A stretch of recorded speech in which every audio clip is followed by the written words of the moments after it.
Departments के अंदर जो कॉन्ट्रैक्ट के ऊपर कर्मचारियों को नौकरियां दी जा रही है, उन कर्मचारियों के साथ कैसी नाइंसाफ़ी हो रही है। मिनिमम वेजेस एक्ट ये कायदा है, ये कानून है। उस मिनिमम वेजेस एक्ट के तहत इनको पगार दी जा रही है क्या? तो नहीं दी जा रही है। उनका पीएफ जमा किया जा रहा है क्या? तो नहीं किया जा रहा है। उनका ईएसआईसी का पैसा जमा किया जा रहा है क्या? तो नहीं किया जा रहा है। उनका प्रोफेशनल टैक्स दिया जा रहा है क्या? तो नहीं दिया जा रहा है। ऐसे हालात के अंदर ये सरकारी डिपार्टमेंट्स उन ठेकेदारों का बिल कैसा पास कर रहे हैं? मतलब साफ है कि या तो किसी अधिकारी का रिश्तेदार है या वो भ्रष्टाचार में लिप्त है। इसी वजह से बिना पीएफ की डिटेल्स लिए, ईएसआईसी की डिटेल्स लिए वो इस तरह के बिल पे बिल पास करे जा रहे हैं, क्योंकि ये करोड़ों रुपए का मामला है। और बेचारे ये गरीब जो मेहनत कर रहा है 30 दिन के लिए, उसकी कोई आवाज़ नहीं है। वो जब ठेकेदार के पास अपनी शिकायत लेकर जाता है तो उसको ये कहा जाता है कि कल से आने की ज़रूरत नहीं है। अधिकारी के पास शिकायत लेकर जाता है तो अधिकारी कहता है तू मेरा नौकर थोड़ी है, तू तो ठेकेदार का है, ठेकेदार के पास जा। तो ऐसे हालात के अंदर इनके साथ कोई ना कोई तो चाहिए लड़ने के लिए। तो मैंने ये जिम्मा उठाया है और मैं इनको पूरी ताकत के साथ लड़ूंगा। आज इसकी शुरुआत है। अगर सरकार ने इसको दुरुस्त नहीं किया तो एक पूरा भव्य आंदोलन हम इसके खिलाफ उतारेंगे।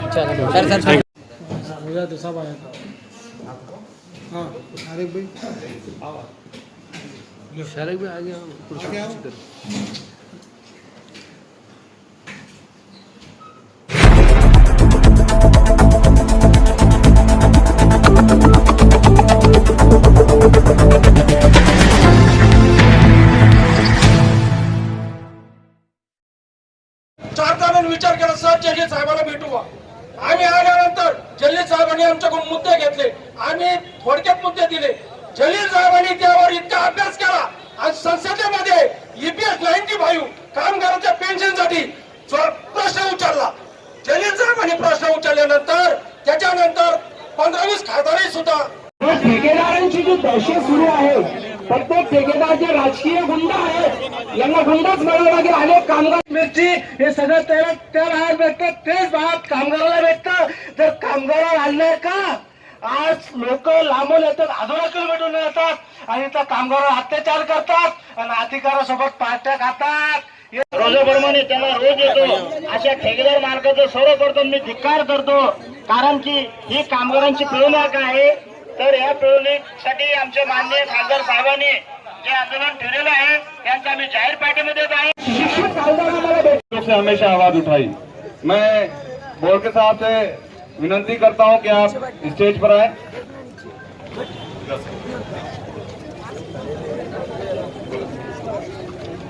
लेबर, ड्राइवर, सफाई कर्मचारी ये दिनों रात काम करते रहते हैं. खासदार इम्तियाज जलील साहब ने इस ताल्लुक से पीएफ डिपार्टमेंट में आवाज उठाई. उसके बाद से ही कॉन्ट्रैक्टर्स ने हम कर्मचारियों के पीएफ अकाउंट में डालना शुरू किए. इससे पहले कई साल तक ये पीएफ भी जमा नहीं करते थे. इसके अलावा ईएसआईसी जो इंश्योरेंस होता है वो भी करने की खासदार साहब ने इन लोगों को हिदायत दी. इसके बाद इन लोगों ने ये भी जमा करना शुरू किया. लेकिन इसके बाद आज तमाम लोग यहाँ पर इसलिए जमा हुए हैं कि जो कॉन्ट्रैक्टर्स है वो जो है तो जितनी सैलरी एक लेबर को जाती है, एक इंजीनियर को जाती है, उससे डबल ये लोग पैसे उठा रहे हैं. तो क्या वजह है कि जो काम लेबर करे, काम इंजीनियर करे और जो है तो इसके पैसे कॉन्ट्रैक्टर खाए. तो खासदार इम्तियाज जलील साहब ने ये मुद्दे के लिए जो है तो जब आवाज उठाई तो आज यहाँ पर महानगर पालिका के सारे कर्मचारी यहाँ जमा हुए. इसके अलावा घाटी हॉस्पिटल में जो कॉन्ट्रैक्ट बेस पर काम कर रहे हैं वो भी यहाँ जमा हुए हैं. और हमारी संगठन की तरफ से खासदार इम्तियाज जलील साहब की तायद में खड़ी हुई है और आगे भी जो है तो खासदार इम्तियाज जलील साहब को मजबूत करने के लिए हमेशा खड़ी हुई है. धन्यवाद, शुक्रिया. सहभागी म्हणून माझे 2 शब्द संपवतो. आपण सर्वांनी एका साईडला यायचं आहे आणि सर्व कामगार बंधूंनी खाली बसून घ्यायचं आहे. थोड्याच वेळामध्ये खासदार साहेब पण इथे येणार आहे. मी सर्व माता भगिनींना विनंती करतो की आपण स्टेजकडे यायचं आहे आणि ह्या साईडला बसून घ्यायचं. आपण बसून घ्या. यार तो ये इधर लेडीज ले रहा ना.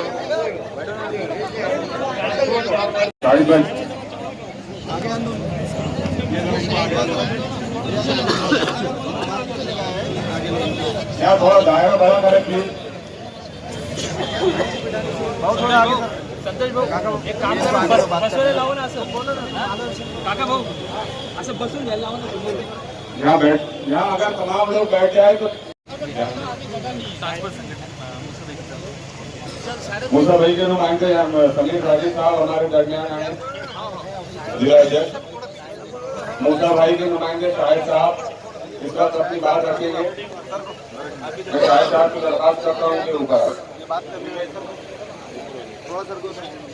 एजेंसियां हैं जिनके कर्मचारी रात में 12 बजे भी आपको शहर में झाड़ू मारते हुए दिखेंगे और सुबह 4 बजे वो लोगों का कचरा उठाते हुए भी दिखेंगे, लेकिन उनके नाम पर महानगर पालिका में करोड़ों रुपए उठाए जा रहे हैं।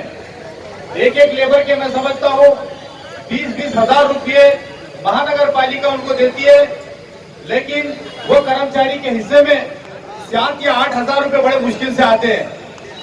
मैं समझता हूँ कि ये जितने ऐसे चोर लोग हैं जो डाके डाल रहे हैं सरकारी तिजोरियों पे, और उनके साथ में जो भी मंडली है, चाहे वो नेता मंडली हो चाहे प्रशासन हो, उनको आज के बाद आप जिस वक्त जागे हैं तो उनकी नींद हराम हो चुकी है।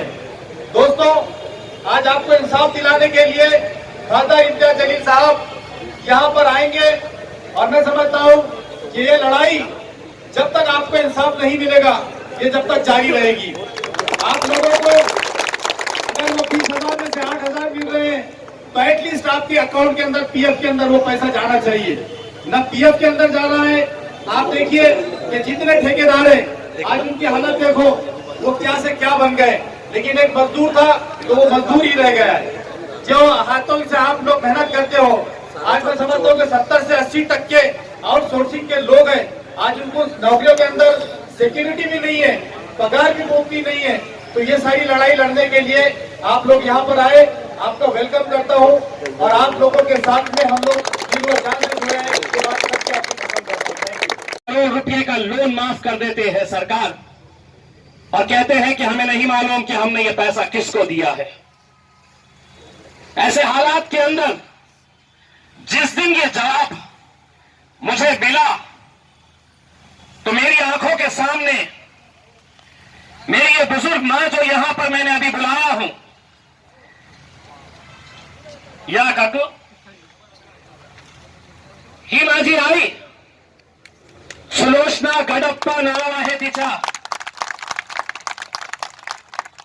सुलोचना गडप्पा। लाज वाटेल आपल्या सगळ्यांना। एकटी राहतीये, ती माझ्याकडे आली होती, अनेक वर्ष काम केलेली। किती वर्ष काम केले? 20 वर्ष काम केली। पेन्शन मिळतं त्याला, पेन्शन मिळतं। किती पेन्शन? मी लोकसभेमध्ये सांगितलं, तिचं नाव घेऊन माझे केंद्रीय मंत्री औरंगाबादचे डॉक्टर भागवत कराड साहेब बसले होते। मी डॉक्टर साहेबांना उद्देशून सांगितलं, लिहा, नाव देतो मी तुम्हाला, लिहा नाव, सुलोचना गडप्पा। ही औरंगाबाद मध्ये राहणारी एक म्हातारी बाई, 20 वर्ष काम करून तिला पगार मिळते। किती पगार मिळते? मी पार्लमेंट मध्ये, लोकसभा मध्ये चुकीची माहिती दिली, खोटं बोललो मी, उद्देशून खोटं बोललो। मी म्हटलं की हे सुलोचना गडप्पाला सरकार 250 रुपये महिना देतं, आणि मी मंत्र्यांना सांगितलं की तुम्ही जा, त्याच्या घराकडे जा आणि विचारा की 250 रुपये मध्ये महिन्यामध्ये ती कशा जीवन जगत असेल। मैंने झूठ बोला, लोकसभा में झूठ नहीं बोल सकते, लेकिन मैंने जानबूझकर झूठ बोला और मंत्री जी को कहा कि जाओ इसके घर पे रुपये में कैसा जीवन जगती है। मुझे मालूम है कि वो उसके घर पे कभी जाएंगे नहीं, और अगर जाएंगे तो उन्हें पता चलेगा कि इम्तियाज जलील ने लोकसभा के अंदर झूठ बोला था। सच्चाई ये है कि ये सरकार इसे 250 रुपये नहीं बल्कि महीना 500 रुपये देती है। मैंने सोचा कि करार साहब तुम आएंगे पार्लियामेंट के अंदर और बोलेंगे कि ये खासदार के ऊपर एक्शन लो, इसने झूठ बोला, हम 250 नहीं 500 रुपये देते हैं।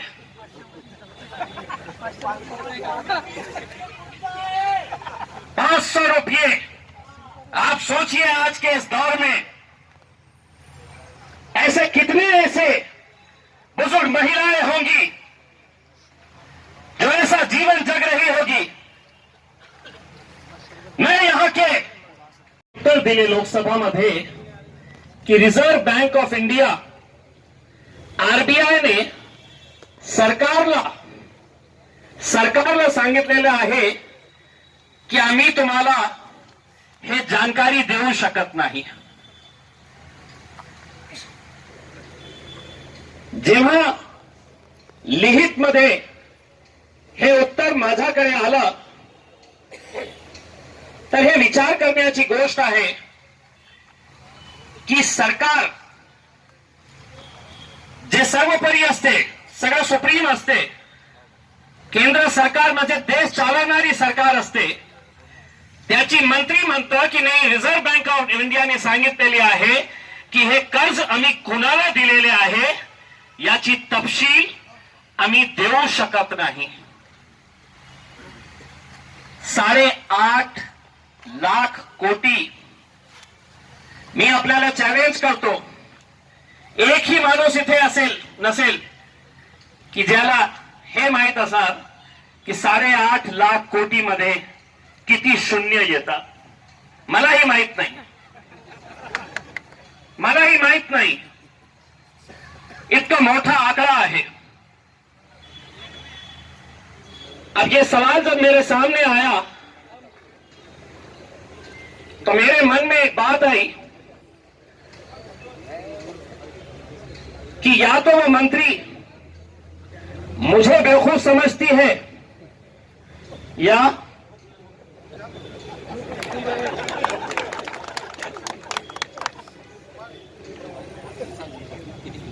मैंने उस वक्त अपने भाषण के अंदर यह कहा कि अगर मैं या तुम में से कोई भी एक 10 लाख रुपए का कर्ज लेता है और उसकी परतफेर 2 महीने के लिए नहीं होती है तो बैंक वाले बड़े बड़े दांडगे लोग बाउंसर्स को भेज के तुम्हारी मोटरसाइकिल उठाओ, घर में आकर जबरदस्ती करके लोन का पैसा लो, दमदाटी करो, 10 लाख रुपए का लोन। और ये डिपार्टमेंट्स के अंदर जो कॉन्ट्रैक्ट के ऊपर कर्मचारियों को नौकरियां दी जा रही है, उन कर्मचारियों के साथ कैसी नाइंसाफ़ी हो रही है। मिनिमम वेजेस एक्ट ये कायदा है, ये कानून है, उस मिनिमम वेजेस एक्ट के तहत इनको पगार दी जा रही है क्या तो नहीं दी जा रही है। उनका पीएफ जमा किया जा रहा है क्या तो नहीं किया जा रहा है। उनका ईएसआईसी का पैसा जमा किया जा रहा है क्या तो नहीं किया जा रहा है। उनका प्रोफेशनल टैक्स दिया जा रहा है क्या तो नहीं दिया जा रहा है। ऐसे हालात के अंदर ये सरकारी डिपार्टमेंट्स उन ठेकेदारों का बिल कैसा पास कर रहे हैं। मतलब साफ है कि या तो किसी अधिकारी का रिश्तेदार है या वो भ्रष्टाचार में लिप्त है। इसी वजह से बिना पीएफ की डिटेल्स लिए, ईएसआईसी की डिटेल्स लिए वो इस तरह के बिल पे बिल पास करे जा रहे हैं, क्योंकि ये करोड़ों रुपए का मामला है। और बेचारे ये गरीब जो मेहनत कर रहा है 30 दिन के लिए, उसकी कोई आवाज़ नहीं है। वो जब ठेकेदार के पास अपनी शिकायत लेकर जाता है तो उसको ये कहा जाता है कि कल से आने की ज़रूरत नहीं है। अधिकारी के पास शिकायत लेकर जाता है तो अधिकारी कहता है तू मेरा नौकर थोड़ी है, तू तो ठेकेदार का है, ठेकेदार के पास जा। तो ऐसे हालात के अंदर इनके साथ कोई ना कोई तो चाहिए लड़ने के लिए। तो मैंने ये जिम्मा उठाया है और मैं इनको पूरी ताकत के साथ लड़ूंगा। आज इसकी शुरुआत है, अगर सरकार ने इसको दुरुस्त नहीं किया तो एक पूरा भव्य आंदोलन हम इसके खिलाफ उतारेंगे।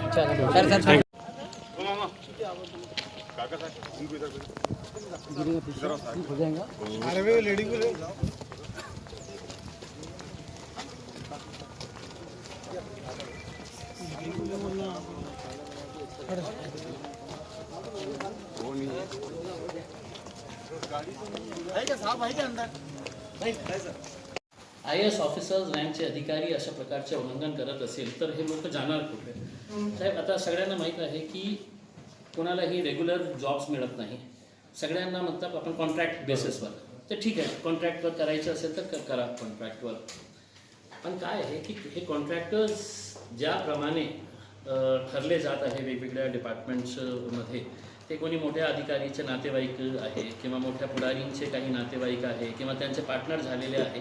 कारण मोठी उलाढाल आहे. म्हणजे महानगरपालिकेचं उदाहरण घेतलं तर दर महिन्याला 3.5 कोटी रुपयाचा बिल निघतं.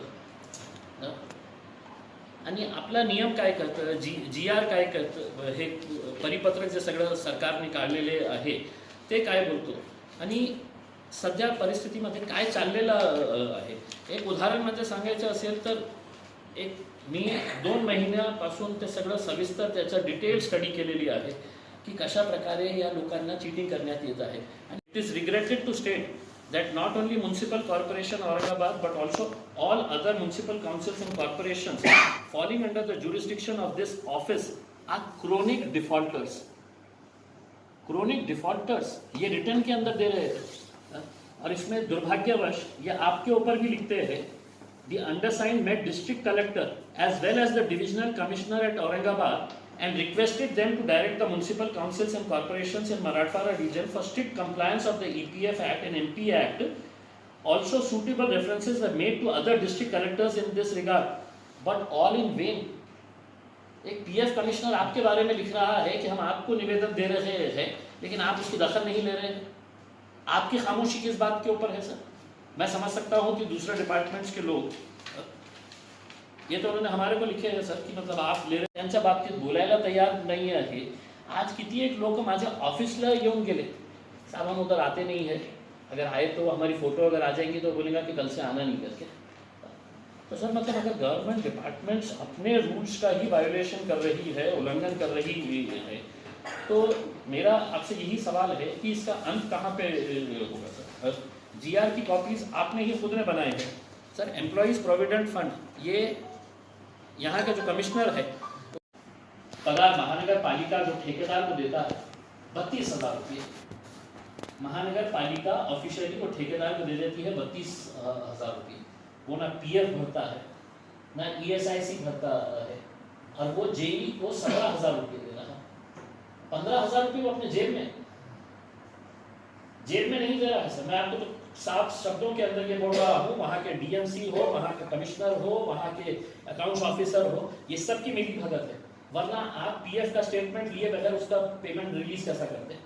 आप ESIC का पेमेंट का स्टेटमेंट लिए बगैर उसका ये कैसा रिलीज करते हैं? सर 1-1 करोड़ रुपया अगर वो हर महीना अगर बांटेगा तो किसके मुंह में जबान? अब ये गरीब लोगों के लिए बोलने के लिए कोई तैयारी नहीं है सर. ये आपका गवर्नमेंट का GR है. मैंने PF कमिश्नर के पास जाके मैंने मीटिंग लिया और PF कमिश्नर जे नियम काय सांगतात, जे GR, जे रूल, जे ऍक्ट जे सरकारने बनवलेली आहे त्याचा कशा मेरा तो सब आया था. हाँ शारिक भाई आ गया.